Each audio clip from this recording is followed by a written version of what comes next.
आज मैं बहुत ही खुश हूं क्योंकि आज पूरे 11 साल बाद अमेरिका से मेरा दोस्त अपनी पढ़ाई पूरी करके वापस लौट रहा है। उसने भौतिक शास्त्र के विषय पर पीएचडी की हुई है। उसका मानना यह है कि दुनिया में जो भी कुछ हो रहा है उसमें कहीं ना कहीं फिजिक्स छुपा हुआ होता है। खैर, जो भी हो, पर इस कहानी में ऐसा तो क्या हुआ कि उसकी फिजिक्स भी काम नहीं आई। चलिए, आज हम पूरी कहानी बताते हैं। जब वो अमेरिका से वापस आया तो सीधा मुझसे मिलने के लिए मेरे घर पे आ गया और आकर ही मुझसे गले मिल गया। मैं भी उसे देखकर बहुत खुश हो गया। मैंने बोला, अरे शिवम, अमेरिका से कब लौटा? मुझे बताया भी नहीं। आज ही लौटा हूं। तुम्हें सरप्राइज देना चाहता था, इसीलिए मैंने तुम्हें नहीं बताया। और बता, क्या हालचाल है? घर में सब कैसे है? मैंने कहा, सब बढ़िया है और घर में भी सब अच्छे हैं। तू बता, तू कैसा है? तुम्हारी पढ़ाई पूरी गई क्या? हाँ, मेरी पढ़ाई तो कंप्लीट हो गई और अब मैं हमेशा के लिए इंडिया वापस आ गया हूं। अब हम दोनों मिलके खूब मस्ती करेंगे। मैंने कहा, ठीक है, पर आज तुम्हें मेरे घर पे खाना खाने के लिए आना पड़ेगा। वो बोला, जरूर। उसके बाद हम कहीं घूमने के लिए जाएंगे, कुछ तूफानी करेंगे, ठीक है ना? मैंने बोला, ठीक है। उसके बाद हम दोनों ने रात को खाना खाने के बाद हमारे गांव के पुराने मंदिर में घूमने के लिए गए। मैंने बोला, शिवम, क्या तुम्हें पता है ये मंदिर बहुत ही ज्यादा प्रचलित है? उसने हैरान होकर बोला, ओह, तो ये है तुम्हारा तूफानी अंदाज।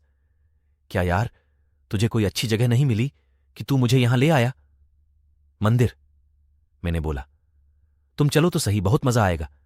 लोगों का मानना यह है कि यह भूत प्रेत जैसी आत्माएं रहती है। शिवम, क्या सच में यहां पे भूत है? क्या तुम भी मजाक कर रहा हो? मैं नहीं मानता। मैंने बोला, ठीक है, हम दोनों साथ में जाते हैं और पता लगाते हैं कि सच में भूत है कि नहीं। फिर हम दोनों मंदिर के अंदर चले गए। मंदिर काफी बड़ा था और थोड़ा भयानक भी लग रहा था। ऐसा लग रहा था कि कई दिनों से यह साफ सफाई नहीं हुई है। फिर हमने मंदिर के पुजारी से बात की। पंडित जी, हमने सुना है कि यहां आसपास कोई भूत का निवास है, क्या यह बात सही है? यह सुनकर वो पुजारी हमको घूरने लगा और बोला, चले जाओ यहां से, यह जगह तुम्हारे लिए सही नहीं है। मैंने बोला, क्यों पंडित जी? पंडित जी, आओ मेरे साथ, मैं आपको बताता हूं।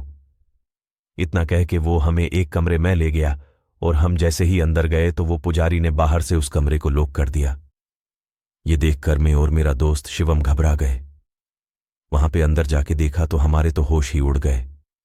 वहां उस रूम के अंदर कई सारे कंकड़ और हाड़ पिंजर पड़े थे और बहुत ज्यादा गंदी बांस आ रही थी।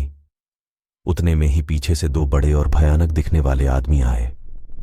उन्हें देखकर ऐसा लग रहा था कि वो कोई साधारण इंसान नहीं बल्कि मांस और खून पीने वाले नरभक्षी हैं। ये सब देखकर हम बहुत डर गए। हमने तो मान ही लिया था कि अब हम जिंदा नहीं बचेंगे। फिर उन दोनों ने हमें कस के पकड़ा और हमें एक कोने में गए। फिर हम दोनों बहुत चिल्लाए, बचाओ बचाओ, लेकिन कोई बचाने के लिए नहीं आया।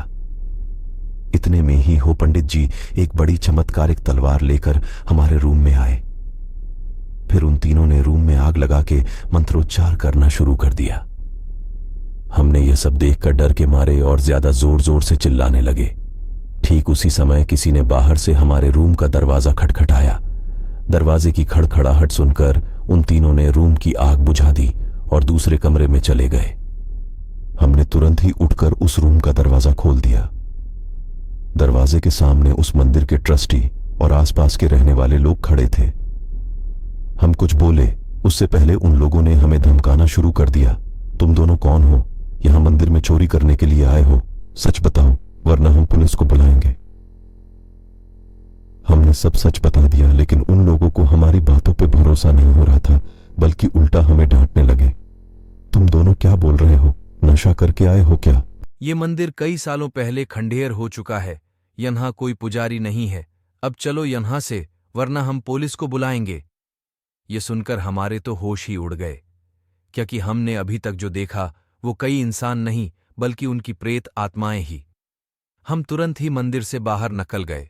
बाहर निकलते समय मैंने मंदिर की खिड़की से अंदर देखा तो वो तीनों वहीं पे मौजूद थे और मुझे देखकर हंस रहे थे। मैं और मेरा दोस्त तुरंत बाइक लेके घर पहुंच गए। आज भी मैं उसके बारे में सोच